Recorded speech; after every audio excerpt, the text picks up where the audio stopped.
Hello and welcome back to the O3 Dropcast, the show where we cover the offbeat, off-meta Legends of the Armory. I'm your host, Poopy, here with my beautiful co-hosts, Chris, aka Smithel. How's it going, Smithel? Doing wonderful, Craig. How's it going with you? I am in a desperate state. I am sad. No, I'm not. I don't know why I said that. I was going to try and, I don't know. Hi, welcome back to the O3 Dropcast, the show where we cover the offbeat, off-meta Legends of the Armory. We didn't start already. And I'm here with my other co-host, Brice. Brice, how you doing? It sounds like we've never done this before. I'm doing great. I really need somebody to help me farm hell tides. Like, if anyone out there wants to just like run around and kill demons, like, I know what some of those words were, but they weren't related to Hades 2. So nope, different game. Let's talk about an even more different game, one that's played perhaps in the flesh and blood. That game would be Flesh and Blood. He said the name. So we have our Mistveil spoilers. We have everything ready for the pre-release.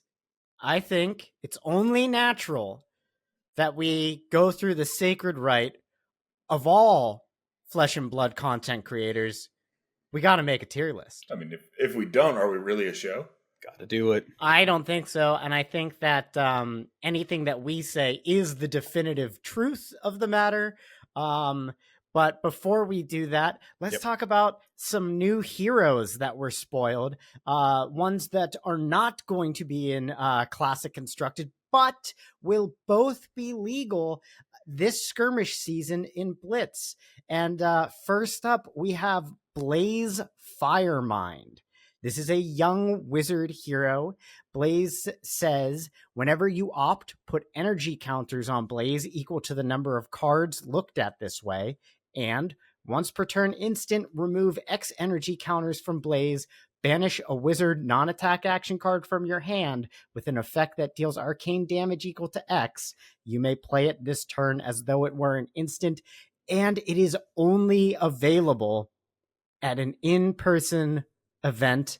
I don't remember what the event is, but it is going to be very hard to get your hands on. So what do we think about this hero? What do we think about this rollout? How are you guys feeling? I haven't really been enthused about the whole adult heroes being in majestic slots and packs, with the whole which we will talk about, the golden packs being the only way to get the other one, as far as we know right now. I should preface this all with as far as we know right now. Something about it kind of irks me, right? Like these are token rarity cards. They should be token rarity cards. It's putting them behind a paywall, especially in the event, or in the case of like having to go to a convention, right? Like, you actually, like, the only way to get this other than paying like TCG player is to like physically go and travel to an event. And it just, it seems like that feels really bad to put those kind of new heroes that everybody wants behind some kind of paywall like that, essentially. I certainly agree, but I have some optimism that that this hero will see printing before skirmish season. So I would say that anyone who buys this hero for $200 or goes out of their way to go get it,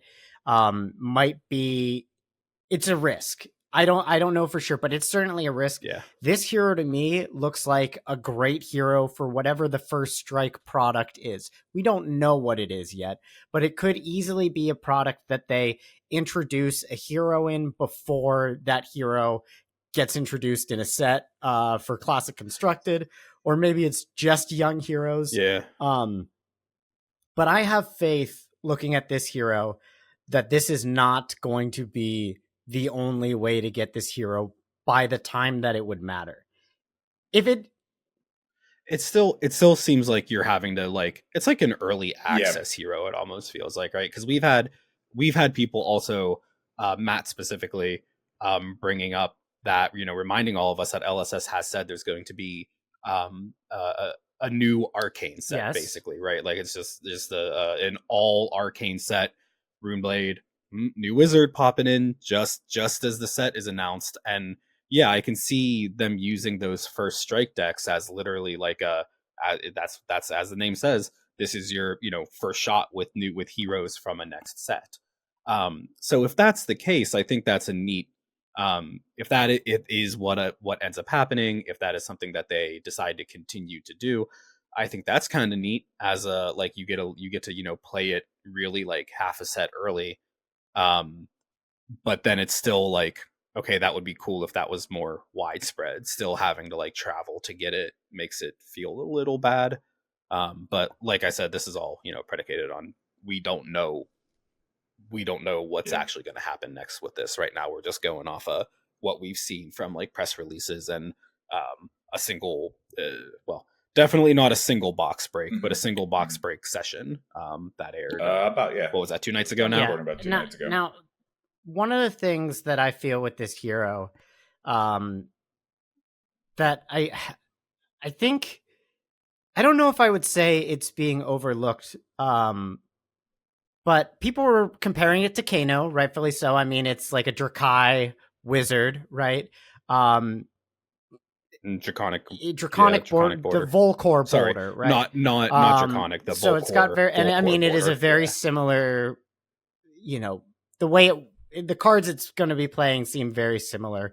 What I feel nervous about when I look at this hero is that it has 17 life. So if this does make its way to Classic Constructed, it will have 34 life. And that to me is a bit scary for a wizard that on its face looks pretty similar to Kano.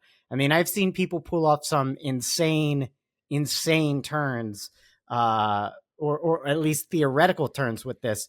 And,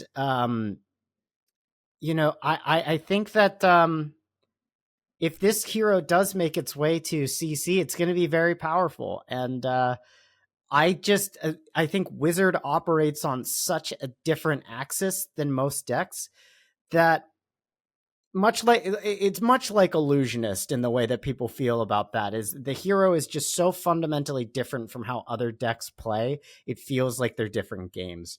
That said, I do think the ability is really cool. Oh yeah, I like the ability a lot. I mean, I think it, you know, opens up some different play styles compared to Kano. You know, like, because, you know, where Kano you don't want to kind of hit whiff, so you don't like really put like a Fate Foreseen or anything like that. And I think Blaze has the potential to be running things like Fate Foreseen, because anything that builds you those counters is beneficial. I think what's kind of nice about it too is, instead of like kind of having to dig for a combo piece, you know, or keep pitching and trying to get that Kano, combo, we'll say, in the line that you want. This is just basically, you see the cards in hand and you know what's in your arsenal, you can just say, now's the time, I'm going to remove these energy counters and go. So I think that's kind of neat, is there's a little less setup, pitch stacking required. You know, certainly there's going to be some, but with this being Blitz, it's, you know, generally pretty fast paced anyway. So I'm curious about it, but I'm very much like Brice in the fact of, I am not a fan of currently the only way that we know of how to get it being, you know, these kind of conventions. So I certainly hope that changes, or they open it up to people that maybe can't afford to travel or can't go to these big conventions or events. I think that they are obviously going to have a window before that happens. That's how they drive hype for that event, and to get people spending money, hopefully with people who own a game store. But I have a very hard time believing that this hero is not going to see constructed play, or that this hero is not going to see limited play. I think the design, to me, seems very within. It would fit within the context of an arcane set very well. Sure. Whereas if we move on to our next hero that was spoiled, I don't know who this is for, because I think this is just about the worst hero you could play. Enigma New Moon. Equipment you own get cloaked, which means you equip them face down. And for an instant, or at instant speed rather, for 3 chi, Turn target face down equipment you have equipped face up. If it has ward, create 3 spectral shield tokens. It's 4 intellect, 20 life. Now, I'm going to try and keep my thoughts contained about Chi before we go into our tier list. And I thought about it today. I wanted to boil it down to the simplest thing I could say so I don't end up like a raving lunatic. When I played Magic the Gathering, I was told by someone, don't play bad cards to make good cards great. That is how I feel about Chi. They are not good cards. They don't block, but they get you the Chi resources, which then go into your deck and you draw them and they don't block. But it activates abilities, and in new, I think it works pretty well. I don't know Enigma, Ledger of Ancestry, well enough to know how often that one spectral shield is going to be relevant. But if I told you that there was a hero, and I mean, I guess there kind of already is this, a hero that starts with no equipment, and if they draw the right cards and play them in the right order, they can get a piece of equipment. One, that turn. But unlike Techasen, it doesn't have Temper 3, it has Ward. Well, we've got a lot of ways to do unpreventable damage. If you're going to work that hard to get a celestial kimono, the payoff of 3 spectral shield tokens. I mean, I know that her weapon cares about that. I know that they are weapons, but they don't have go again because they need the +1 counter. So I think this hero is trash. I think it is. I would rather play a hero with no hero ability and equipment. That's how I feel. Yeah, I mean, I could get that. The only thing, and again, like you, I'm trying to figure out kind of what is this hero for. I mean, first, well, let's talk about the art. Collectors. Amazing art. Love the art. The most beautiful border in yeah. the game, and it's not even close. Yeah, it is a great card to, I think, own and kind of put on a shelf kind of thing. Now, the only thing I was sitting there thinking about is when I'm trying to determine, like, hey, what do you build this for? Who plays it? It kind of keeps bringing me back to something that Brice and I played this week, where he was sitting there saying, "Hey, I'm trying to put, to find a way to make Enigma work with Deity Dream State," and I'm going, "Yeah, but that's a dangerous card just because on turn 0, if you leak 1 damage, now you're out the entire game. Your helmet's abilities, you know what I mean? If that's your only ward that you have to destroy." So like I'm going, maybe there's a situation where you have Diadem and then you can say, okay, now I have the Chi, I can flip it. I have enough of a board state that I have instances of ward that I can choose what I destroy and then get the most out of my headpiece. But like you said, Craig, I think at the time you get to that point for that payoff, especially this being Blitz, maybe a little, too little too late. This hero could be playable with 1 word added.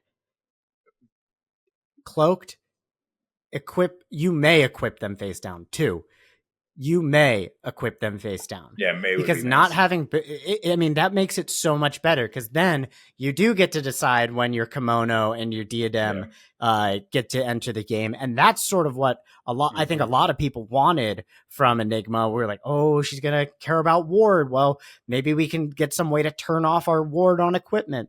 I think that you need the boots. You want to have boots.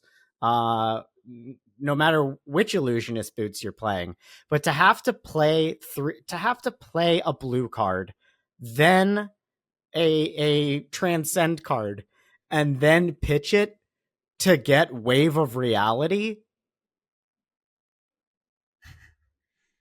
Yeah. Well, you're talking about like, okay, you have to go through all of that just to like expose Wave of Reality and get 3 spectral shields. That's how I feel about Chi in general right now. At least in the couple games that I've played, the downside, and I think it makes more sense in new, because new is fine just vibing until you can like get to the end game and be able to like play all the crap out of your opponent's banish, right? Like it's also very, very aggressive, as I learned when we tried to play it this week. But the only thing that I can really see being some kind of like end game strategy for New Moon is that the idea is you try to get all of your chi cards throughout the game. You just turtle up, defend, turtle up. You try to get a hand of like 3 chi cards and just like pop all your armor at once, where now you have 9 to 12 spectral shields, and then anything like a shimmers or whatever that one is that I don't remember the Spectral name of the card, Procession. just like Oh, give 3+1 counters. oh no, that's not the one. Shields. Yeah, I think that would is that Spectral Procession would also work in that too if you had 12 spectral shields, but like that seems very impossible to do, especially in Blitz. Well, you know what I mean? Like you're with no armor, you're probably not going to survive that long, or you're going to be in a very bad spot. But also maybe in Blitz, no, because it's easier to get to those in your deck. You know what I mean? You're going to get to 2 or 3 chi a lot quicker, where you could have the big turn at the end where now you have 6 spectral shields that are all 2 attacks. And you're just into them. But that's, and I don't even know what that looks like as a deck, but that's kind of the only thing that I was able to think of. Here's where I think this card could be great. Your Part the Mistveil cube. If we get in the future some other mystic heroes, it'll be a while from now, but I think this would be a lot of fun because your equipment that has cloaked, you can just flip it up whenever you want to based on its condition. But if you have chi and it's like, meh, it's not really time to, maybe flipping this up isn't hugely beneficial, but I could always get rid of this chi and make 3 spectral shields. I could see that. But I just, this one's not for me. I love it as a collector's item. I love the colored spectral shields they're doing, and I hope I pull one. But I don't think. So do you think this green border has anything to do with some kind of, because if you were watching the stream, those golden packs, what they opened in each of them was an Enigma. They opened a New Moon, a black and white spectral shield, and then a green and white spectral shield. So there's like there's like a color cycle of spectral shields now, and it's hard to say if that's really just like meh, it's just an alt art, it's just an alt coloring, or if there's any kind of correlation between the green. If you're listening on audio, the New Moon border is the mystic border, but instead of blue, it's a Mysteria green border. I mean, the art, but it's like emerald green and gold. Mysteria, and and also the other thing that is different is Enigma normally has a crescent-shaped moon on her forehead. Here, it doesn't appear that she does. She has some sort of green markings, but oh yeah, it's like a little clover kind of thing. What New Moon is when you can't see the moon, right? So I imagine it's just maybe like a circle or something. But I do think we could see phases of the moon, and I mean that is possible. I think they'll all have the same ability. They might have different names, but I think they'll all have the same ability. It would be a lot to print, 6 different versions of Enigma. Right. But I mean, I think that's kind of one of those things that's like up in the air. It's like, well, there's a blue one, there's a green one, and we have a blue hero and a green hero. Now where's the full moon? Enigma full moon is the black and white one. Man, if they had given us a demi hero, I wanted a demi hero for her. Yeah, it was. Yeah, that's the other possibilities, like a demi hero kind of situation. Maybe coming, and I was so upset when that wasn't the case. Well, guys, I got to be honest. I was upset by everything. I found that I think this set so far is looking like a bit of a letdown. And we sort of touched on it before, but I want to use it as a way to get into our tier maker, or tier list. And so I said I would keep it short. Yeah. Hey, you know what? You know what I just realized real quick? You weren't at the house in Indy to understand how absolutely triggered all of our friends are going to be about a tier list. You weren't there for the ice cream tier list of 2020 issue. 2 or was that years ago? No, that was not. Guys, it's 2024. That would have been 4 years. 2022 would not have been 4 years ago. Yeah. But go ahead, King. No, I said 2020. Okay. I said 2020. That would be 100% inaccurate. Yeah, but the whole ice cream tier list situation of 2022, it was bad. Mm-hmm. Friendships well, are almost luckily broken. we can get into something less controversial, which is whose main sucks. And as I mentioned, I was a bit disappointed with this set, and I am going to offer at the very beginning here, Zen is the worst hero in the game. That is my argument. You think so? I think Zen is the worst hero in the game right now. And okay. I do. And here's why. I've built 6 or 7 different Zen decks. There's a couple ways I've tried to do it. I've tried fatigue. I've tried really wide tigers. I've tried really tall tigers. I've tried transcending on my opponent's turn. I've tried setting up Art of Wars. There's so many non-blocks that you have to run, and the cards that you have to play are so undervalued. For example, in order to get a Crouching Tiger off of the card that makes a Crouching Tiger and gives it +3, it's a red card, it costs 1. You have to pitch a blue card in order to get that Crouching Tiger, and then that Crouching Tiger gets +3. That's not good. Am I wrong? That's a 2-card 3, right? That feels terrible. Yeah. And then on top of that, the conditions that you have to go through to get your chi to activate Zen, just to get a Crouching Tiger that by itself, let's not forget, attacks for 0. And then a card with combo, probably going to be a card that combos with Crouching Tigers. There's not a lot of them, and they're not that good.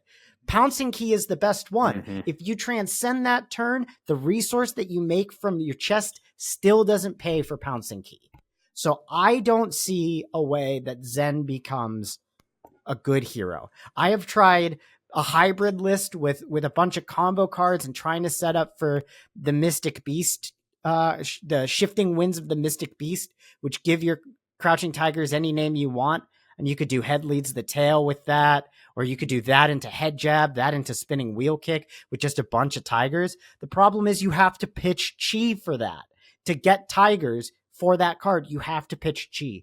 It is so much work for so little juice that I do not see how this hero can survive in any matchup, frankly. I don't think there's a hero on here that I think every hero here is favored. So I do think Zen is at the bottom of the list.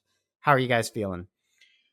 I think he's in a rough spot. I don't know if I'd say he's the worst, but I definitely think he's in 03 drop tier. Again, just based on what I'm seeing and seeing other ninja, options out there. Like, I think Katsu is exponentially better. So I don't know, like, if I'm sitting there saying I'm playing a ninja, I can't see any world where I would choose Zen over Katsu. I think you're kind of spot on there. Do I think he's the worst? No, I think there's a case to say, kind of mid-tier tables, low-tier tables, running mask. If you can find a way to just start getting and threatening mask triggers, he does okay. But I'm with you. I don't think he top 8s anything anytime soon. Base is all pre-release. Somebody may come up with some crazy deck that we're not thinking of. But I would say C or 03 drop tier. I don't know if worse though. But know him better than I do, so I'll expect that. May I also just say one more thing about chi in this hero? You were talking about mask turns, and it made me think of the Mystic Tenets of Orahan, I believe is the card. It costs 4. If you've pitched Chi, it draws 3 cards. If not, it draws 2. Right? So you pitch Chi, you've pitched Chi and an additional card. So if you've transcended that turn, Zen has enough to pay for it off of transcending, and you draw 3 cards. Right? The thing is with that, everything that requires Chi requires 3 Chi. And that to me, now that card, what you could do is you could pitch a blue, generate 3 resources, and then pitch Chi to float 2 Chi, go into Mystic Tenants, right? So you can keep Chi around, but I think those cards also say if you've pitched Chi for this card. So Chi is in this weird place right now where by making it every Chi ability costs 3, they've restricted it in such an awkward way. That's yeah. I couldn't quite articulate why I didn't like it, but that actually makes a ton of sense. Like it feels like there should be more. Everything I've tried playing with like Enigma and stuff, it really feels like there should be like more return for getting your Chi, especially for the hoops you have to jump through to generate it and all the conditions you have to meet to do it.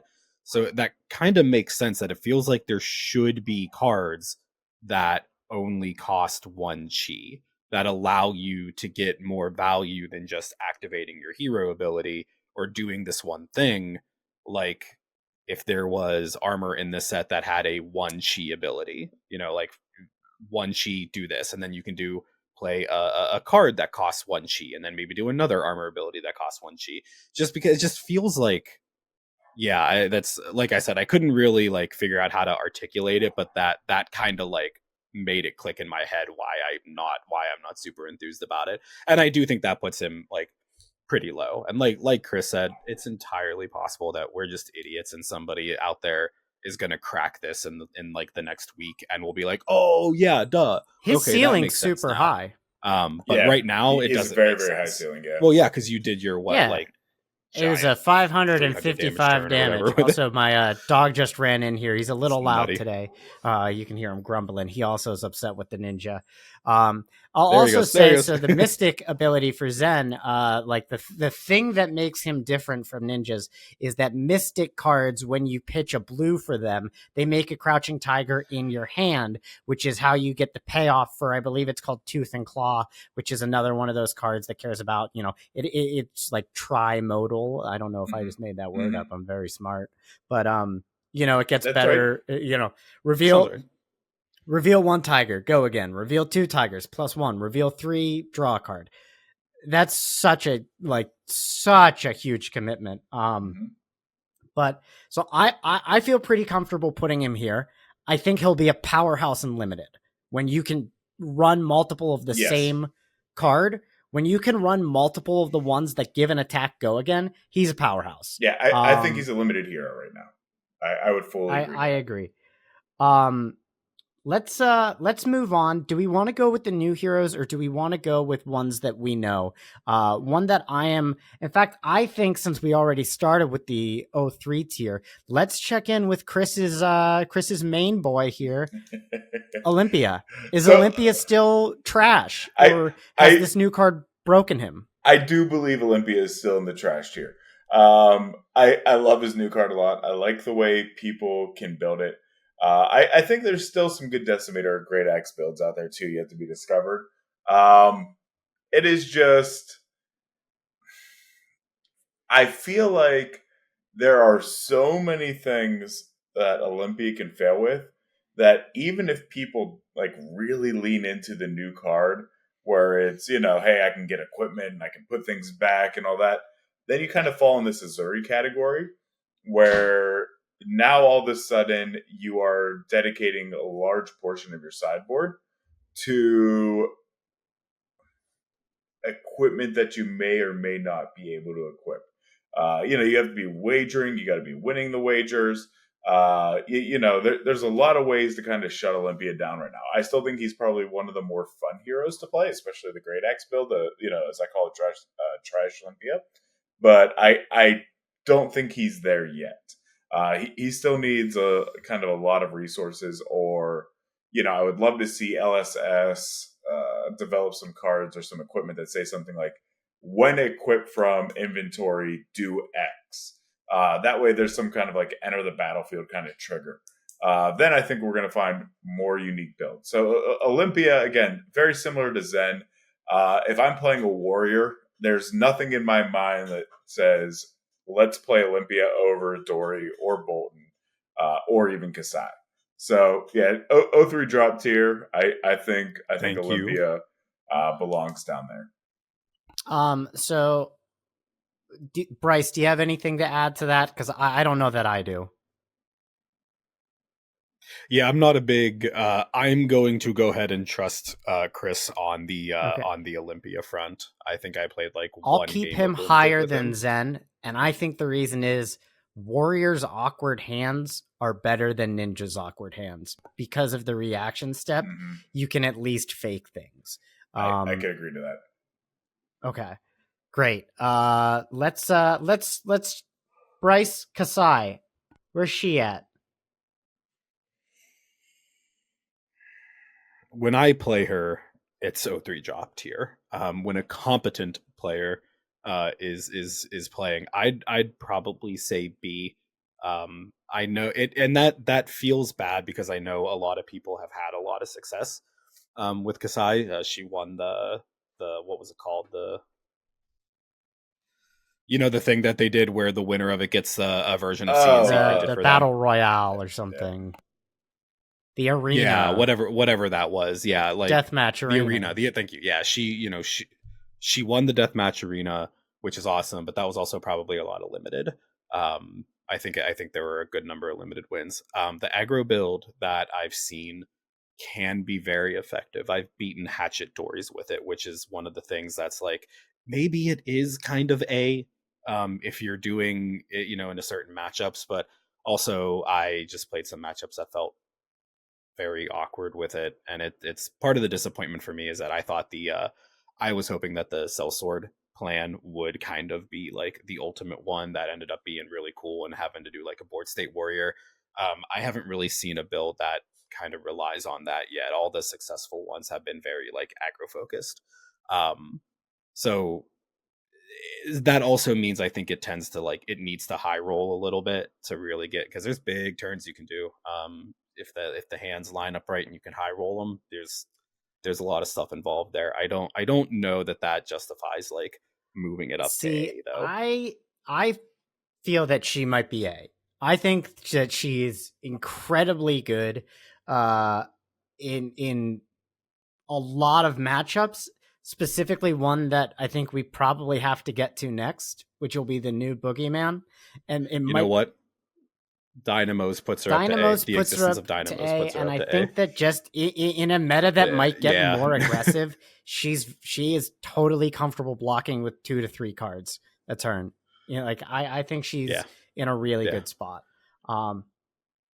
Especially we can go to the next one, but just want to especially because of cash in. You could if you have a hand that's a 1 card in a cash in, you're gonna make something of that. Let's talk about the boogeyman. I don't think there's any argument that can be made right now that Nu is not one of the top 3 heroes. I would argue that she's the best hero that has been printed. I wasn't playing when Starvo was a thing, but this feels like a Starvo. And now Kasai, just to touch a little bit on her, does have the benefit of Nu's not going to be able to play a lot of those cards that she banishes, but her hero ability will be active a whole lot less because she can't block stealth and then get the value from it later. However, just to speak a little bit on Nu, I know that I talked down on Chi, but she has the best Chi outlet in the game, hands down. In fact, she has the best 2. And it is insane how good those cards are. The Mask of Recurring Nightmares, being able to banish a card from an opponent's hand as an attack reaction is phenomenal. And then the ability to banish cards from the chain to play them later. She's got all of this synergy with cards that only attack for one, and then you pump them with a bunch of reactions. I think that means that her downside is she gets stuck with some really awkward hands, but she is gaining so much life by banishing cards from the combat chain. She doesn't have to hit to gain 3 life at times. I think this is the new boogeyman. So go ahead, Brice.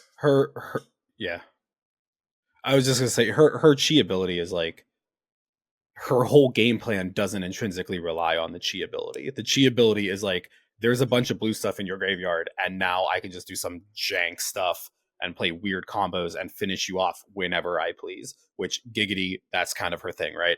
But her whole game plan doesn't, like, you can still have crazy hands. Like, I mean, yes, they were just the blitz decks, but what was our game, Chris? It was like 21-0 at the end of it. Like, I just could not keep up with especially the creating slithers and creating fang strikes. And it's just like, she does a lot of yes-anding with her own abilities, and it's one of those things. It's kind of like we talked about Prism.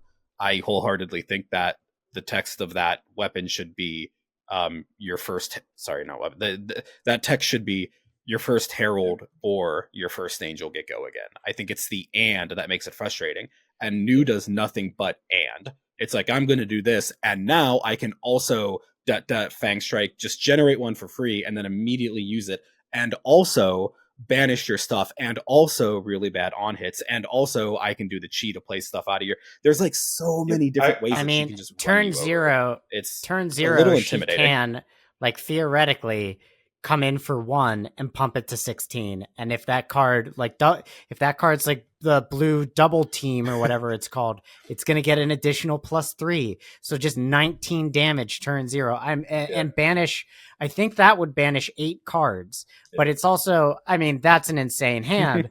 But when you think about what that means, that's what you're facing when they throw a 1 at you. Mm-hmm. That's such a is the damned if you do, damned if you don't of warrior attack reactions. Yes, but like souped up to Dwayne the Rock Johnson levels of juice. Like, the amount of punishment you get for incorrectly blocking. So I've been playing a ton of New. I mean, a lot of New, especially this past week. I agree with a lot of what you guys are saying. I think when I was playing a game against, I think it was Jamie or something on our team. I came in with Bonds of Attraction and then double just a Nyx. So now it's like an 11 attack, banishing 3 cards. I think I gained like 5 health or something like that on that turn based on everything that was getting banished. I think New has tremendous opportunity right now. That being said, I don't know if she's the best. There are a lot of ways to beat her. I will tell you, like, I know we did episode 1 where we said, hey, it's a poopy or a scoopy. I will say, if you do not have a playset of Snag, buy a playset of Snag. I was thinking about Snag, that. Yeah. Snag screws with New in the worst way, in the absolute worst way. Because it's not just, hey, this link, it's all turn. So, I mean, now everything they're coming in with is 1. So, I mean, you get a New with a good hand that's like, oh, I got all these reactions, just a nick. You let them unload everything, and then you just say, Snag.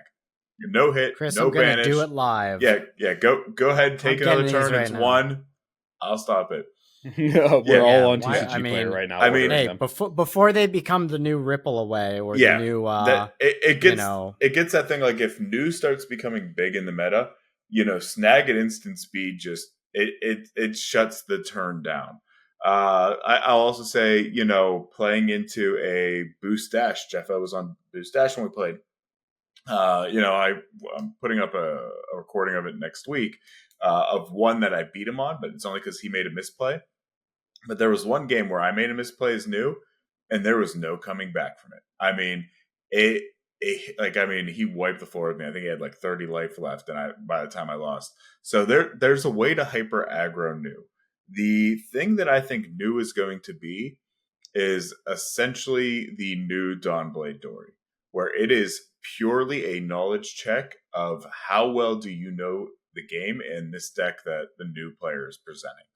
If you know when to block and what to look for and what they can or can't do, you have a much better chance on a new, because there's a lot of cards that say, hey, this happens only if they do 3 attack reactions or 3 reactions as chain link, that you have to sit there and say, based on what you have in hand, I know your boots are 1, I know your gloves are 1, you could have a Nick that's 0, but can you have something that pays for those 2 instances of 1? If not, let it hit. Let them do what they need to do. So I think I have to disagree, though. I think that she has too many ways of pulling cards out of your hand for you to reliably kind of track that. And that I feel that she's the new Icelander, because every time I think I'm not losing a card, I'm losing a card. They're doing something to get a card out of my hand. You have to beat her. The time new performs the best is, like you said, when you're talking Mask of Recurring Nightmares. If there is a way that you are sitting there and saying, I'm going to get double chi turns or something like that, where you can new ability and do a Mask of Recurring Nightmares, then you're sitting there saying, I'm playing the Mask, I am playing, to get something out of your hand, and now I'm going to your graveyard. And if you have tons of blues in there with Go Again, New's ability doesn't say, hey, only play 1 card. It's basically saying, until end of turn, you may play blue cards from the Banished Zone without paying their cost. So the more blue heavy something is, like you may have an Enigma that just has tons of blue auras, bam, bam, bam, bam, bam. Everything comes down at instant speed. You can have a Zen and just saying, I'm going to play every one of your blue attacks with Go Again for free that are in your Banished Zone. Your Tigers, everything like that. So, I mean, there's a lot of, or not the Tigers, so you would have to make the Tigers to play them from Banished from hand, but there's a lot of options for it. But if you can find a way to disrupt New or just make her block, you are in a much better spot. The second New has to start blocking, again, just in the playstyle I've been playing her, that's when she's in trouble. So if you threaten on hits, you threaten anything like that is important to her, and you get her in an off-tempo turn, you have a much better chance. You do not want New to dictate the pace of the game by any means. I certainly agree with that. I do feel that it's not, the agency on is very hard to claim because of cards like Siren's Call and Fair. Mask of Recurring Nightmares. Fair. It every time I think, okay, I'm gonna take 6 here, and I'm gonna crack back with this insane turn. It's like, let me look at your hand and take a blue out of it. And it's like, but that's how I play my turn. Mm-hmm, now I'm throwing a red for 3 because that's the best I have because I don't have any resources. And I think that that disruptive play style, along with gaining life and shredding your deck, it's like they asked, like, well, what does Assassin need to do? It needs to disrupt. Okay, it needs to fatigue. Okay, so take cards out of the deck, or you could fatigue if you have more life. Okay, and they gave it. They put everything into every card. That's exactly what I'm saying. She gets to yes and. I'll agree. She didn't need that much life gain. She didn't need that much life gain. Let's move on from her because I'm gonna start getting mad. I'm gonna get triggered because she drives me. She's too good. No, let's talk about Enigma, right? Enigma, I think, was a lot of people expected to be the boogeyman just because of the relationship people have with Illusionist. This to me feels like a solid deck that is firmly at the top of B. Because when it goes poorly, it goes really poorly. And there's going to be a lot of builds that we see coming out, but I think, going into this, everyone, Phantom Tide Maw, which I have been talking about since it was printed as just like, this is such a good card, I should buy 40 of them. I didn't, and now it's $40. Stupid. I mean, it's a great card, but it's Ward 1 and Phantasm, and it gets more counters every time an aura with Ward pops, and there's that. There's Shimmers of Silver, giving counters to your cards so they have go again. There's a lot of great cards that she has. I think that there's going to be a couple play styles that I want to see emerge before I have a really solid feeling of how she does. And one of them is kind of trading auras in and out, because there's a lot of cards that say if you don't control another aura, then this happens. And so what'd be interesting is, there's big board state Enigma, but is there more than that? Is there, do we get like just single super tall spectral shield at some point? Yeah. So and this was what I was talking about with Chris after we had that little game. Based off of how many cycles of cards there are that say if you control no other auras or if you control no other spectral shields, to me that kind of points to a game plan of it's not all about board state, but your spectral shields are going to be like supplemental damage. You know what I mean? Like a lot of the instance that'll drop or just give you +1. Then that's why, when you said like not really sure why like a spectral shield with +1 is a big deal for 3 chi. It just gives you you get to start every single turn with a free 2 go again. And now if you want to put like Spears of Serenity behind that and then attack with another taller aura, like even if you only have 2 auras on the board that maybe have 3 tokens on them, that's still a potential turn of like 4 go again, 5 go again, 4 go again. There's opportunities there. And I think that is more likely where I'm going to try to start approaching it, simply because of the fact of how many of those auras are if you have no other. So it kind of you points want to that to me. To protect your board the best you can, but keep it limited enough that maybe you just have 1 spectral shield, but are able to get it up to a point where it's got 5 counters on it, and now it's swinging for 6 for free every turn. Yeah. I mean, like, because there is that stipulation based off of the weapon, correct? Yeah, it's in the weapon that your like auras with +1 counters have go again, blah blah blah. Based on like that stipulation, it seems like you are more encouraged to, and like as I'm saying this out loud, I'm realizing in my head like, yes, you're encouraged to keep maybe 1 or 2 much taller auras, and then you can build up other spectral shields and other ward to protect those auras, because that's a bit like, right, you get to pick what order ward pops. So like if I have 1 really, really tall spectral shield and then another 6 or 7 ward present on the board, I can just burn that other ward that allows me to hold on to that like 5 attack spectral shield, which, if Shimmers, watch for, if Shimmers wasn't already expensive enough, it's going to be, higher, because now you have that potential to really just like keep pinging with that spectral shield and stacking +1s on it, and then just protect your now free go again like, Anathos. It feels by the time you like get there. Enigma's sort of a deck builder's paradise, right? Like there's a lot of different ways that you could take them. There's so many, but all of them are juggling sort of, I don't want to say downsides, but like clear, like you have to, this is going to be a hero that smart players play well, and that Chris, you're going to give it your best. I only pick on you because I love you and because you do it to yourself. That's true. Which is, oh my God. Is that what gaslighting is? Yes. Anyway. Yes, it is. Let's do you guys feel pretty comfortable here? I think we're I think she's gonna be. Yeah. Okay. Where do we want to go next? Who feels strongly about placing someone anywhere? Can we just call out dead Techasen? Just dead.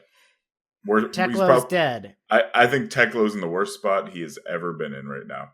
Why is that? Is that because of Ward? There was such a brief window I think where it was like because of Ward. I think it is because he is just screwed with new. I think people he's already keep saying that, but I don't understand it, because don't you want to have your equipment in your banish zone? Not if new plays it. New can't play it. Can't she? She doesn't have a target. You can't. Well, if you destroy, it's an action, but no. okay, so I have to look at some Evos of the are gear. in action, but you have to target a base Evo. She doesn't have those. Okay, then maybe not. Okay, I didn't know you had to target base. I was like, you can Yeah. destroy And she stuff. You would cannot have put to them steal in the her base sideboard. So Evos. even a fabricate, like she cannot play those cards, but they go to banish zone when you block with them. So I feel like that's. I know a lot of people have said what I'm hearing from you, which is that Nu is going to be a really difficult matchup. And maybe it's because Tekla wants to be a second cycle hero and she can mess with your deck. But I don't know Tekla Vossen.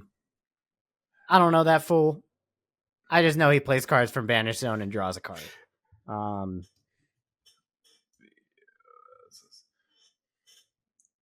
I mean, Dory is still. Yeah, right now, I think Dory is A, like high A, maybe low S at best.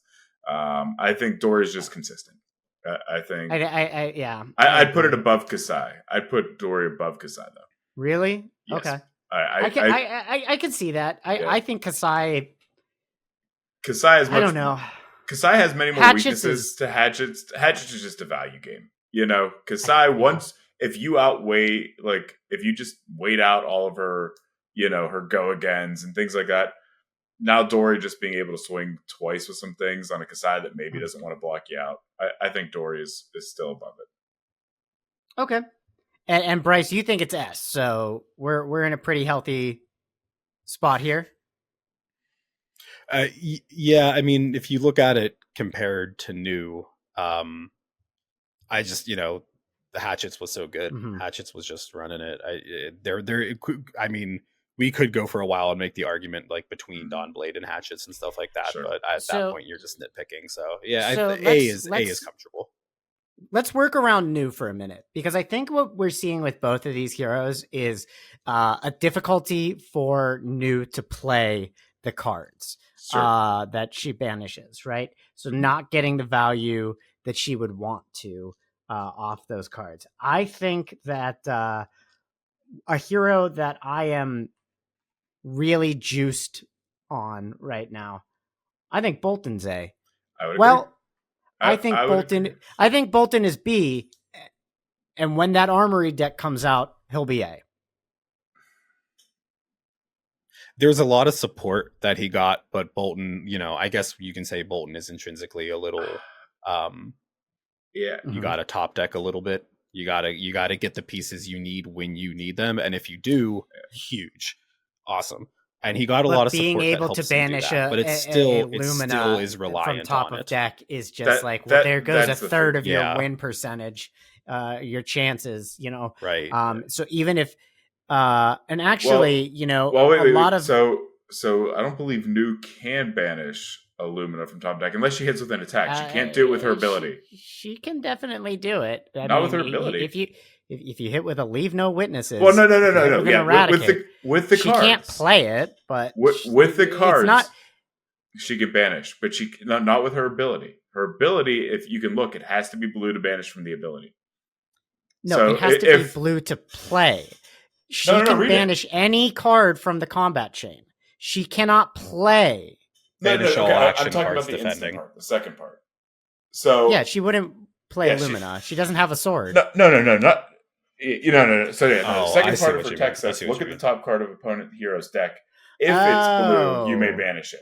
So like reds, yellows, reds, yellows, you can't. So as long as Jesus Christ, there's more to that card. Yeah, there's more to Nu. Yeah, so as long as Bolton can keep the on hits in effect, like in check, I think he's okay. But you're right. If you aren't paying attention and you get screwed by an attack reaction, you could lose Illumina through card banishment. That actually makes it seem that definitely makes it seem more fair. You're right. I actually kind of didn't pick that out. Is that like for the it being blue is a prerequisite to being able to play blue cards out of the banish zone. So if you pitch a chi and you banish a red, like no. Stops. So it's no. Like so, you still get that. Like you look at the card. If it's red, you can't banish it, but you can still play any other blue. Yeah. Oh, So yep. yeah, Yep. you can't mill them. I'm a. You can't mill them, but you could There's you a can bit- continue to play. So what I'm hearing is, at least in this matchup, Bolton has the benefit of her not being able to play his blues, much like warrior cards that care about either their reactions or they care about target sword or something.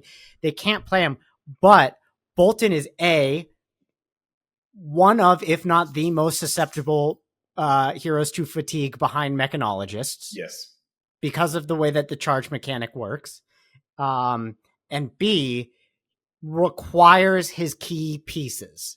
Mm-hmm. And so losing access to his key cards and losing cards from deck make it so Bolton has a pretty tough matchup into new, regardless of her being able to not activate the second ability. I think he has a tough matchup, but the key to Bolton is going to be keeping that tempo early. Because you remember, new is... so basically, if he charges, he is going to basically get any of his attack buffed if new blocks with any of her attacks. So new she has is so many reactions, though. But that's the thing. If new's taking reactions out of her deck to block, then new, like I was kind of talking my thing, now new's losing a lot of her game plan. You know what I mean? New doesn't want to do that because so many of her reactions are like, give it +3 and create a slither if you've pitched a blue. You know what I mean? And so it's one of those things of if new's blocking with reactions, I think Bolton's in a good spot. Bolton finds ways then to sit there and say, I can self-buff. I can find ways to get go again. It almost encourages new not to block Bolton at all, which then, you have less chance of, kind of falling prey to like the new game plan. So I'd put Bolton top of B. Okay, I'm happy to put Bolton top of B. I will say I think I see Bolton's game plan in the new matchup as being very different in that I don't want to be banishing cards from Soul to get go again. I want to be charging my gallantries and then comboing.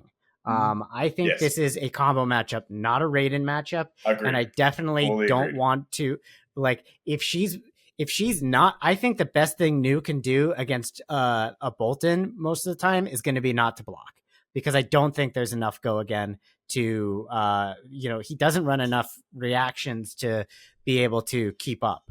I agree. But I think putting him at the top of B right now, I think that feels pretty fair. Let's talk about a hero who has been in the 0-3 drop, but is, maybe climbing his way out. Where do we think Arachne is? I still think Arachne's like high 0-3 drop. It's just, why so play too. Arachne when you can play new who does Arachne better? That's whether or not he got and I haven't looked too much at news card pool in the aspect of how many of them are just like untalented assassins. There's a good amount of them, but they're all stealth cards. Even getting good support, even getting more support out of the set. I think the Arachne that wins from this set is the Blitza Solitary Arachne. That's the one that wins out of this. This Arachne, just play new. If you want to mill somebody, just play new. I agree 100%. I don't think Arachne's moved. But while we're on the topic, let's go with Azuri. I think Azuri is top of A. We have no more Dromai. We have more stealth cards. We have more cards that care. We have more ways for her to gain life, to play a long game. I think Azuri is top 5. I could personally. Yeah, I think we're going to see a lot of really good Azuri decks coming out. Brice, how do you feel? This set has made me want to play Assassin a little more than I did. I built an Azuri deck a while ago and had fun with it, but it was just like felt really bad against a lot of decks. If I'm not playing new, I'm going to be looking at Azuri. I'm going to be looking at Enigma. I'm going to try to be I think there's a new Majestic card. I think it costs 2, but if it hits, you look at their hand. If there's a no block, you add it to the chain. It's like a 0, and then they discard it and you draw a card or something. So she's got more targets to swap into. She's got more stealth cards to do it with. I think It's hard for me to see a world where Azuri isn't at the top tables, even though you could play new. I think there's still plenty of reason to be. Well, that's actually a good point because you mentioned about the like swap in targets. What was that like? Red 2 for it was like That's a 2 for 3 7 for that 7. had You're talking about the, Blanche? Um, I Blanche is a 3 for 7. Yeah. Yes, that is what I'm talking about. Yeah, there are some pretty strong like swap in targets out of like generic swap. Blanche was the first thing I thought of when I thought of Azuri, which was why I was like, no, I'm sure that's not you can't swap that in, but that would have been great. Let's find another hero that's stuck in the drop tier. Yep. Could it be Fi? Could it be Betsy? I think Fi's. I think Betsy C. Probably Betsy. There's a good fatigue Betsy opportunity that plays well into it.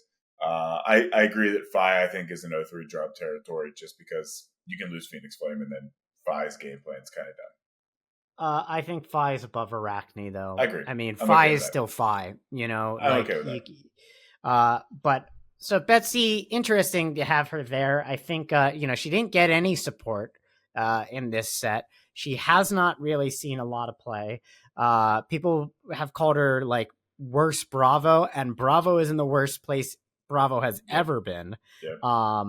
So you think Fatigue Betsy's got the juice against the Fatigue matchups as well? I mean, I think not necessarily against the Fatigue matchups, because again, I think there's Azuri does Fatigue better. I think Hatchet's Story could do Fatigue better, but I think in terms of Guardian, she's not as good as Victor, better than Bravo.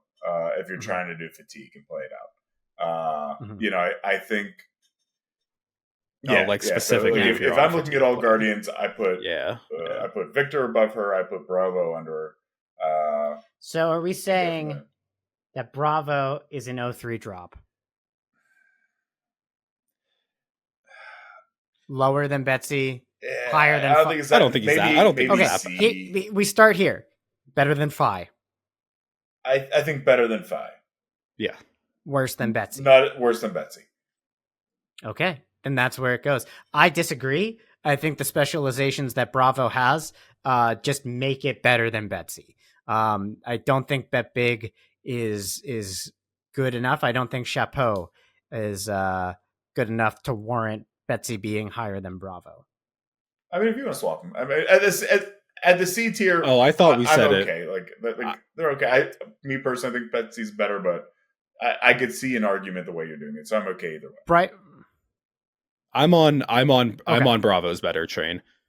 Yeah, I thought that's kind of what you said in the first place, was that, like, I mean, they literally call her the Bravo we have at home. You know what I mean? Like, Starstruck is still a thing. The only reason why I have her better is just because there are more opportunities now with Transcend cards and so many more no blocks that you're hitting your wagers significantly more than I think you were in the past. But then you get more on a 50-50 when you start playing other Guardians. I think that's intrinsically like the problem with wager, is like when you're against a hero that you're going to hit a lot, it feels super good, but then like it just gets significantly worse as your opponent is playing more. Can I big cards, make a really spicy one that you guys might disagree with? Prismist here. I think Vincett's top of B. I agree with you. Into anything that's Chinese. Yes. Now, good matchups with poppers and unpreventable damage. Against in the race, you can still win a race, because people don't want to be pitching cards or blocking with cards. And this new Eloquence token maker is, it is. So if you block with 3 cards and keep 1 card in your hand, and that card is Eloquent Eulogy, when you banish it, you make a rune chant. You are then able to play it. When you play it, you have an arcane damage and that. So that's a 0 for 5. If it hits, you get an Eloquence token. Eloquence tokens are so good. They're so good. Now, in a matchup against new, you also get the benefit of early game. Yeah, you just block their stealth cards. Yeah. You just say, oh yeah, absolutely, I'm going to choose to put an additional Blood Dead in here. You're not going to get your Transcend card for a while, and then you can just pop off. So I think Vincent, right now, I feel like is a lot stronger than people are giving it credit for. That's where I feel. I agree. She's probably the sleeper hero right now, this set, that depending upon how the meta shakes out, I think Vincent can go up or down. But yeah, I very much think people are sleeping on Vincent right now. If next set is all arcane, she's better start tier. reading what those cards do, people, because every time someone plays Vincent, Matt goes crazy. Sin on stream, Sin TCG or something. You guys know because you're Jamie. Hi, Jamie. But anyway, yeah. So Matt gets so annoyed that like the hero's been out for a year and people are like, I don't even know what that card does. But reading the card explains the card. Well, if we're talking about Vincent, why don't we throw Prism up where, like, the one that we're sitting there saying you get through the angels and the ward and all that kind of good stuff. Okay, I think Prism went down, and I think Prism went down because, first of all, there are no illusionist cards I really think that she got in this set. I mean, I know there's a few that she can play, but I don't recall seeing them and thinking that goes in Prism. The list is already kind of tight, and there are two main reasons why I think she went down. Blanche is so good into Prism. Good. I saw that card. It's a 3 of in my list for this meta. I mean, it is a 7 popper, and also Luminaris gets turned off. Mm-hmm. No more go again on your angels. That's the space to breathe that you need to be able to win a game against Prism. Late game, hit them for 1 point of damage on that. They only have a 3 block in hand and a bunch of instants, and they have 1 angel out. They take 1 point of damage. You're gonna win. Yep, you're gonna win. Like they are screwed. Yep, I agree that you got to be a pretty skilled Prism player right now to make it work. I mean, you got people like Rhea that are going to still be great at Prism, but I think Prism suffered a little bit this set. I will also say, go ahead, Brice. You know what? I do. I kind of whiffed on that one when we were talking about Izuri, and I totally glossed over what you said. Yeah. Right, it's a 3/4. It's not a 2/4. So yeah, Izuri can't target it. But still, Blanche is great. Retcon what I said back there. I mean, it's insane. Yeah, no, it's an insane card. Also Necromancer, right? Necromancer. Oh yeah. That art's letting us know that next set is going to be horror. It's going to be Demonastery. Oh yeah. I can't wait for it. Am I coping? Or is Katsu A tier? I would say Katsu's high A. I got beat pretty bad by some Katsus. Katsu now has... That's not cope. And again, Craig, you're the expert, so correct me if I'm wrong. Katsu first was strong before. His line was, good there. Now he has build options where you could sit down across from a Katsu and go, is this Kitty Katsu? Is it Turtle Katsu? Is it Bonds Katsu? That, you almost have to kind of plan. And if you make that misplay or that misguess, you're in a real bad spot. I think Katsu's probably in one of the better spots he's ever been in. So let me tell you, first of all, I have put together a 100% Kitty Katsu list. Excuse me. I'm burping out of pure excitement because it's so good. It works so well, and I'm loving it. It's so much fun. It gets all the Benji feels that I want because I'm a Kitty Benji main in Blitz. It's working really well. But the thing that Katsu got that I don't know if people just like picked up on how good it is, aspect of Tiger, body, soul, and mind. This is the cycle that says combo when this attacks. If a matching color attack action card was the last attack this combat chain, it gets go again. Create a crouching tiger in your banished zone, and you may play it this turn. This card is great because it can have go again. It has combo for Flick Flack, and it is a block 3 with a 0 cost.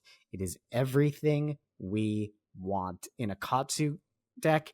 And I think that there were, 100 wins is a good card. But right now, the way I feel that this game has been with these value decks just absolutely going crazy, 3 block is so important. Block 3 is, I'm so happy that we have more of those. I'm happy that they can be buffed with Flick Flack, discarded for Katsu. And now that Tearing Shuko is a card that is making its way into main boards with all this ward, that Tiger can get the Tearing Shuko benefit and come in for 1. And it's just such a nice chef's kiss. I could go on and on about Kitty Katsu as well, as how it's just it is becoming more and more consistent, and I'm getting these turns. I'm regularly presenting 14 links. It's exactly what I want to do. So maybe I'm overselling him, but I played a Riptide today and I won at 22 health. I'm Yeah, I don't think you're overselling it. It's in a very, very strong place. Like, then I think we got him top of A. I'm happy with that. I do think our next hero is above him. I think that's Azalea. It's just a great meta for Azalea. I mean, I'd argue Azalea's even S, low S. I think so too. Yeah, I think Azalea just it's very strong, very, very strong. It's really scary to sit across from someone who like knows how to play Azalea evasive, well and unpreventable, doesn't run blues. So much like disruption. And the blues you do run, I mean, even if it's an arrow, you can't play it. They have to come from Arsenal. Yeah. So I mean, Azalea's very good. Azalea's very good. Yeah. What do we think about Levia? I'd say low. I don't know. So like Levia is tough. I mean, the thing that hurts with Levia now is there are so many cards that just mess with your graveyard that you could just force Levia into a Blood Debt turn. I think it's still a very strong deck, but depending upon what shakes out after Mist, I think Levia could be in a little bit more of a problem than she was before. I would probably say mid-tier B. I think that we ignored it when we talked about Phi, but playing that new. There's Gravekeeping, I think is what it is, which just like on hit banishes a card from their graveyard. Oh, it's not even on hit. It's just on play. Yeah, just on play. Yeah, so that killed Phi. That killed Phi dead. And then I think that hurts her a lot. And knew that if there's ever a 90-10, it sounds like that's going to be it. She's not going to be able to put those cards in the graveyard. Yeah. Like, sorry about the Blood Debt gating every single turn. An assassin, I think it's an attack reaction. I forget the name of it. I'll have to look it up. But it's something like when you play it, like look at the top card of somebody's deck. If it's a blue, put it in. It's a 0 block. So you can start messing with her abilities kind of in the deck. You could take away what they need. I think Levi is worse off now than she was before the set. Not a bad hero, but lots of bad opportunities for her. I think that her bad matchups are now worse. I mean, and I think that the one that I'm thinking of is New, who I absolutely am confident is going to be a menace. But that new card she got was so good. Oh, yeah. I mean, if people were keeping Gravekeeping in the sideboard, that definitely hurts her. But taking out one card, is that really going to be the deciding factor? It could be, but I mean, that Shadow Realm Horror is a fucking... Do we swear on this? I've sworn a lot, right? We can do it. Yeah, we keep it minimum, but there's nothing wrong with it. It's a freaking good card, guys. That's freaking pretty sweet. It shouldn't block, but it does. Yeah. For 3 too. How about that? Okay, so are we feeling B? Does she need to go a little higher? Is she better than Vincent? Is she better than Prism? Bolton? So the way I'm looking at all the B heroes is they're all pretty similar in my head, where it's like you just got to be a specialist. You got to know how to play them. It's not a hero that you can pick up and just do well at. You're more likely to fail playing it. Seems like a Yes. top 8 if you get good matchups. Like a very matchup okay dependent top 8 tier. I think, well, based off of that, I think we got to say it's higher than Vincent. Sure. Right? Sure. If this is sort of like top of B is like, oh, you'll definitely see those in the top 8 a couple occasionally. Because Codex is too expensive for these guys to take up the whole thing. Then I think she's definitely top of B above Vincent. Sure. Let's talk about Victor Goldmane. I think this is the Guardian who was hurt least by the introduction of new. Has a new card, which is Cast Homes. Cast Homes, yeah. The absolute value powerhouse I like hero. it. I think I think better than Dory. I'm saying better than Dory, better than Azuri. I think new Victor with Cast Homes is going to be a menace. I think Katsu might be worse than Azuri. These three, I'm sort of. They're all close. I think they're all very close right now. So I mean, I'm okay with that. Call that a. I mean, do we have to put in an S tier? No, I don't like that guy. He's a fucking weirdo. But I don't like to swear. So yeah, no, I mean.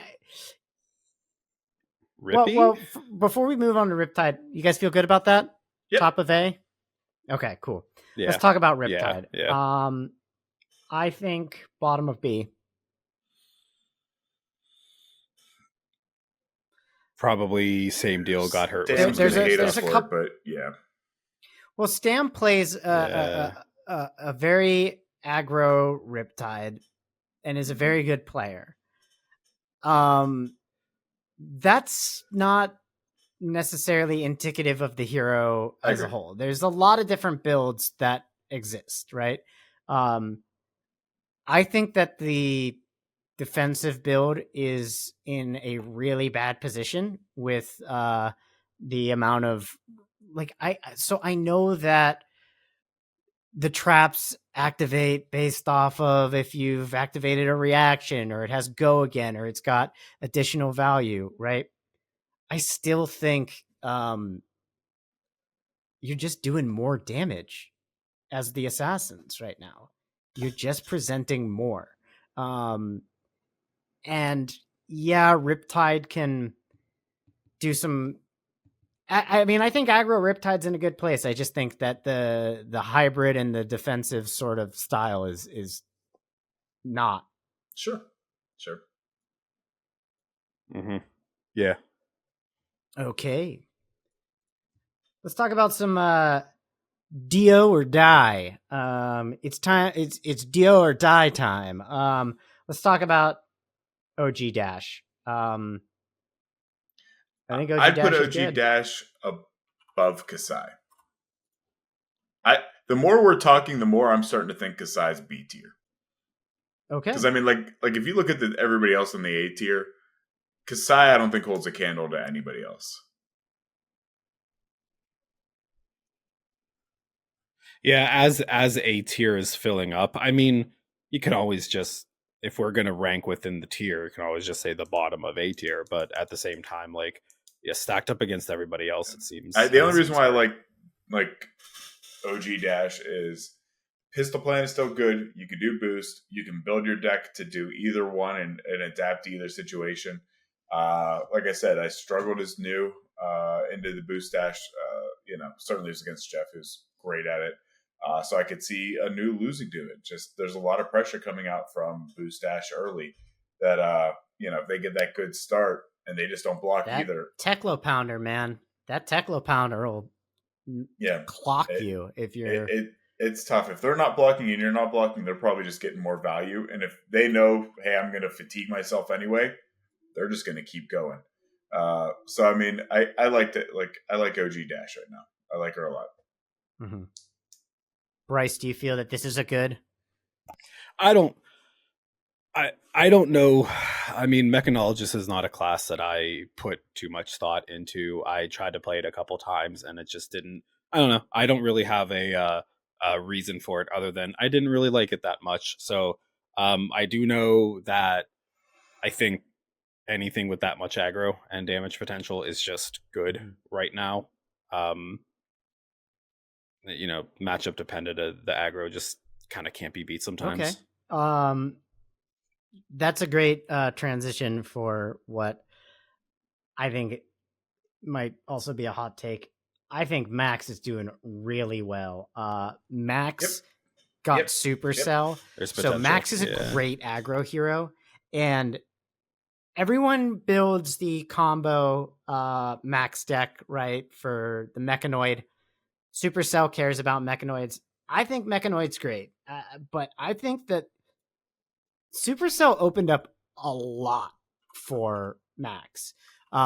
Being able to put 3 counters on the hyperdrivers that you have and make a hyperdriver, Moonshot gets better and better, right? Like it's making it more possible to have the Moonshot turn I wanted him to have. I don't know that I don't know if Hyper Scrapper really becomes a big. I mean, I know you can put a lot of those resources into Hyper Scrapper, but I think Max is just a phenomenal aggro deck. I don't think I do think he's a little bit maybe like there.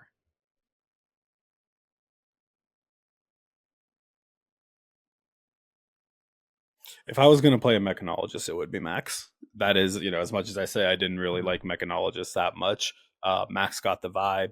He got the Banksy. He's just out there doing his shit. You know what I mean? Like he's that. But yeah, I guess just to echo what I said before, aggro always just seems like you're going to have at least a shot with Chris, it. Chris, how do you feel? I'd agree. I think Max is in a pretty good spot. I'm perfectly happy with him there. I like a lot of what he's doing. Okay, great.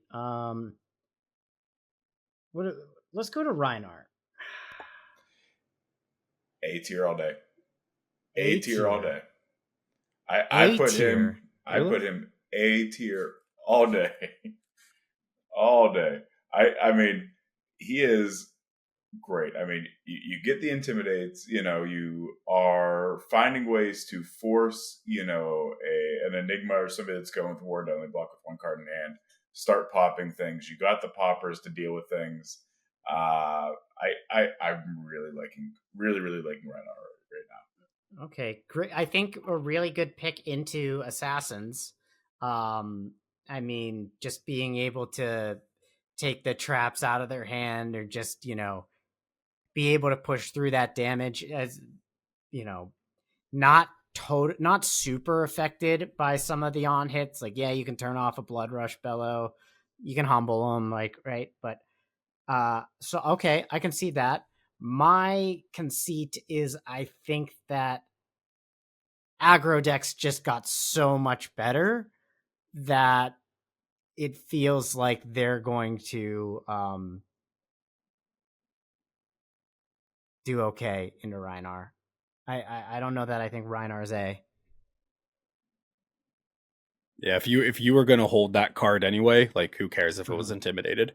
You know what I mean? Like I wasn't gonna block with it anyway because I'm ready to pop off next turn. So like, okay, cool, whatever, intimidate it. I do think it's pretty. I can see it being fair to put Rhinar here because of how much stock I'm putting into Assassins.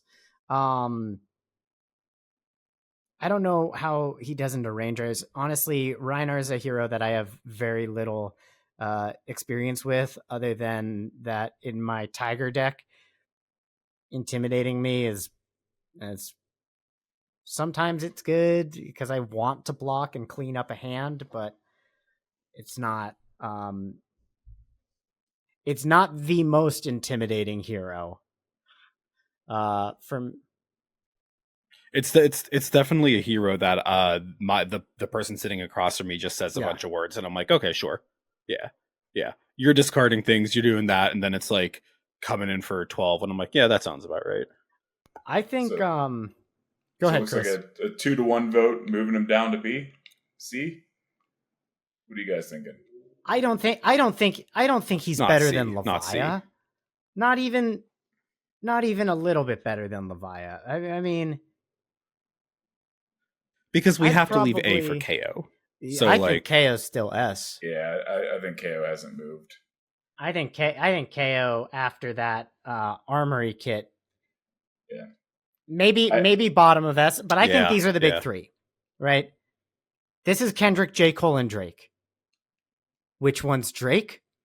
Find out next time. I think those three are the S. Yeah. Viserai, C. Where's Viserai these days? Ask Matt. I think C's fine for Viserai. I mean, you get a good no new Viserai tools player with OTK. That's good, but yeah, someone will tell us we're wrong. But I mean, let's be fair. Someone's going to tell us we're wrong about all of this stuff. But the lack of like getting that much support and stuff, I think it's still kind of chilling down there. They legally have to. Absolutely. All right, that leaves two pretty interesting heroes to consider. Starting with Dash IO. Where do you guys feel? I don't want to put it anywhere until I hear from you guys. I would have, before we had Mara on, I would have put Dio lower. However, listening to Mara talk about her build with, really focusing on boom grenades and things like that, I think the more that we introduce no block and transcend cards into the game, the more likely you're just going to start seeing Dio with boom grenades go off.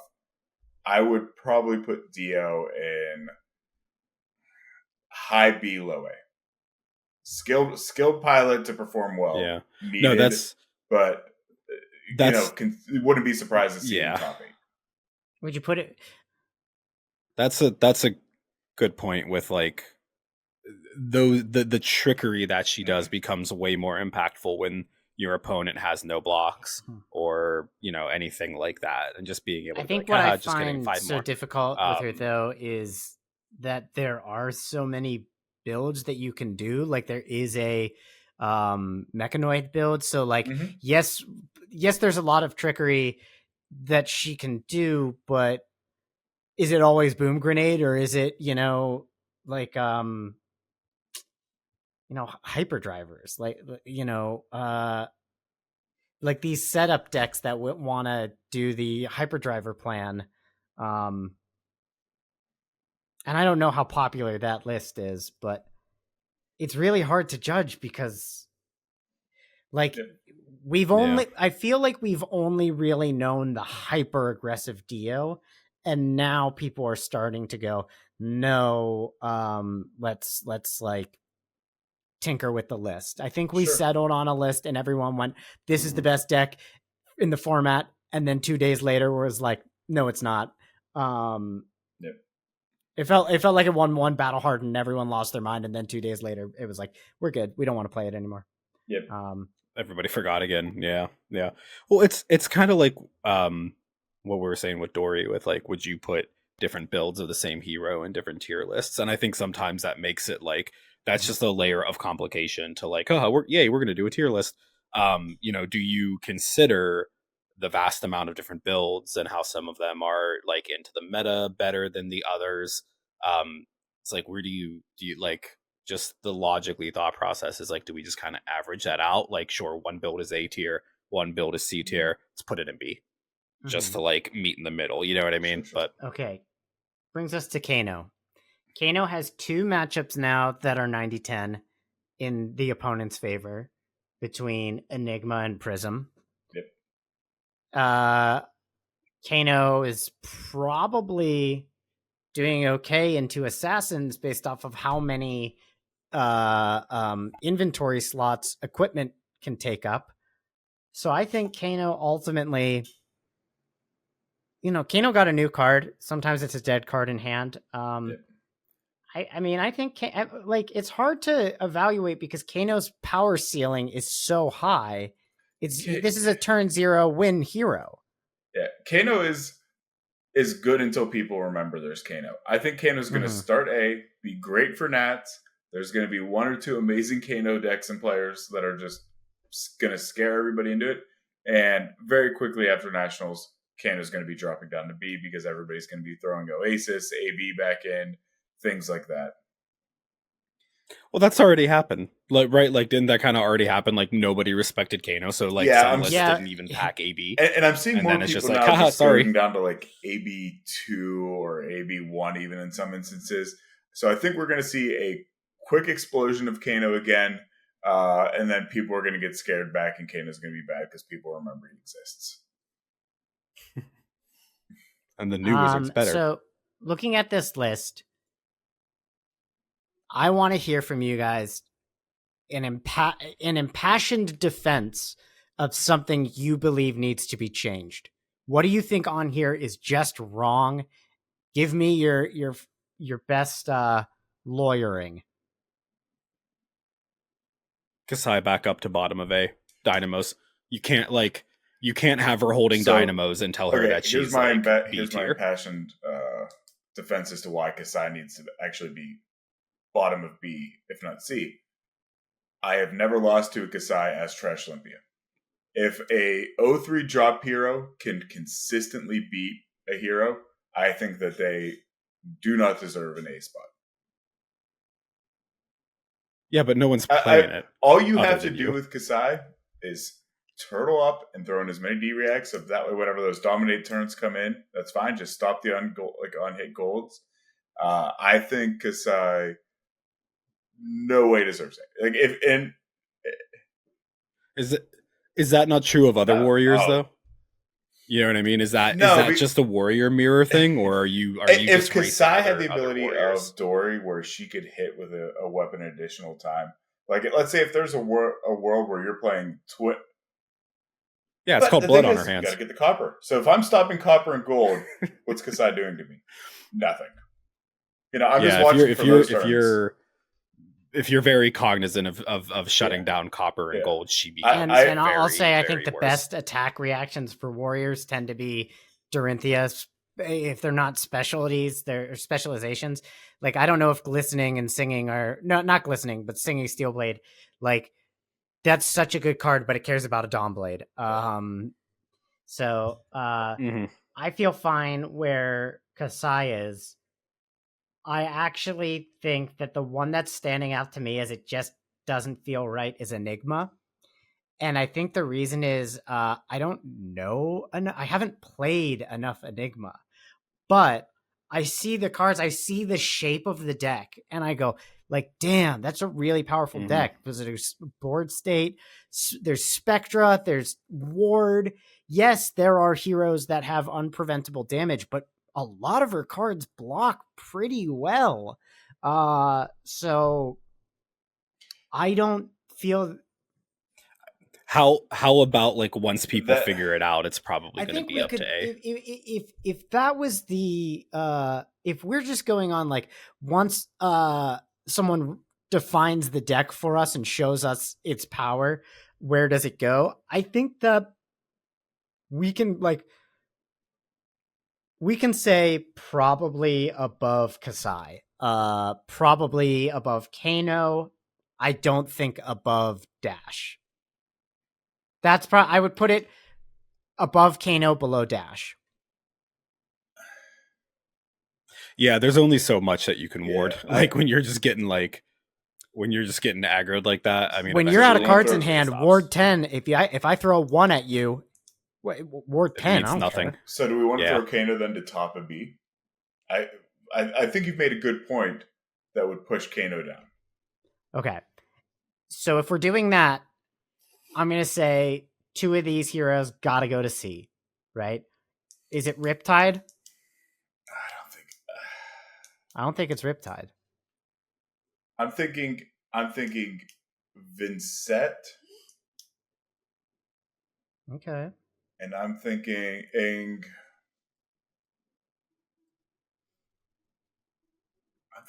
Vincent and Levia. No, I won't let you do that. I won't let you do that. That is the most wild thing you've said all Bolton. night. And before we got on here, you were saying some really promiscuous stuff, Mister. And it's true, and you know it's true because I told you it's true. Is this gaslighting? Anything you hear on the internet is true. Yeah. So I can't give Abraham that Lincoln to you said for that. Levia, but I can except that I may be too hyped on Vincent.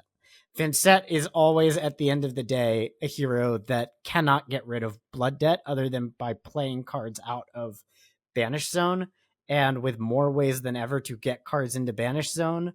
I got hit with an Eradicate the other day, and I was like, hell yeah, baby.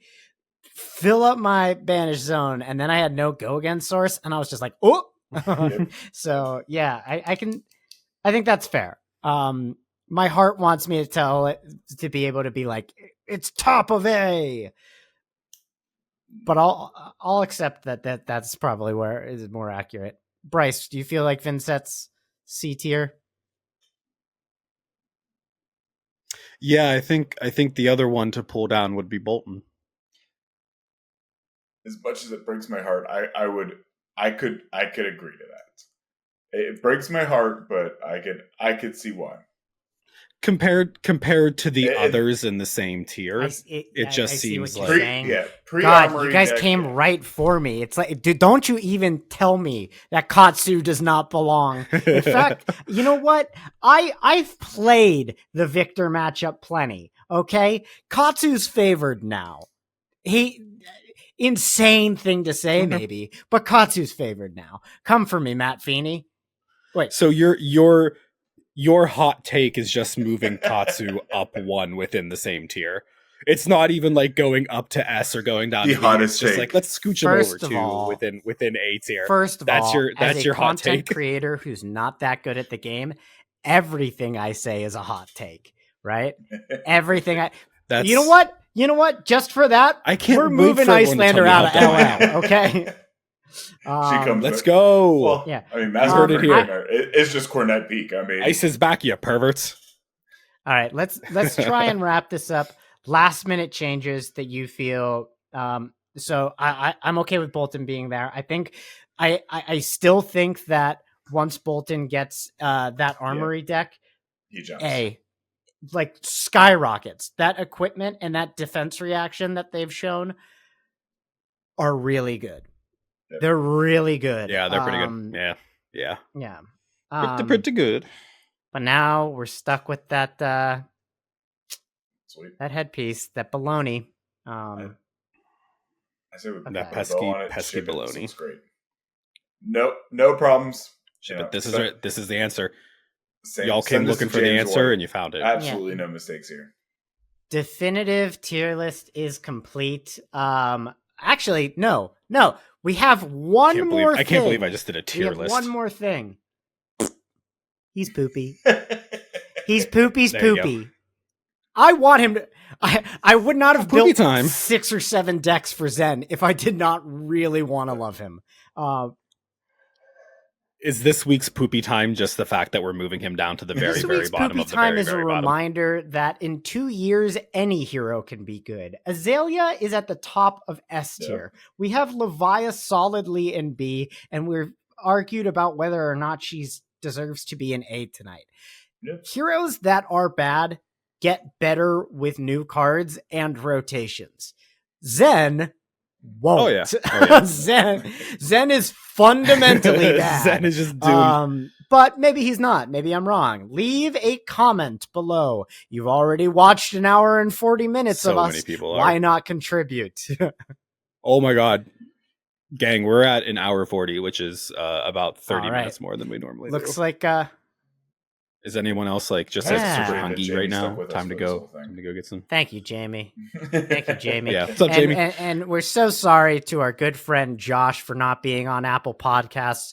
I know it's so hard for you to go on YouTube, which Suck is it up, nerd. free, to listen to our show. And by the way, if you get YouTube Premium, you don't have to listen to ads. That's the move. I vote in the thumbnail we put Josh's face in the background crying, but don't tell him why, and just be like, "Gotta listen to find out." It's all on that podcast. Guess you'll never know, Josh. You know how else you can watch YouTube without having to watch ads? Ad blocker and a DNS sinkhole. All right, well, don't get the FBI involved in our show. I don't that sounds sketchy. All right, let's drop. Thank you guys for joining us, and we will see you next Friday. We'll see you when we're ready to see you. Let's put it that way. Pre-release season. Pre-release. Yeah. We'll call you. Don't call us. But actually, do call us, and by call us, I mean all the comment, like, subscribe, go Twitter, go find us, all that kind of stuff. See you guys.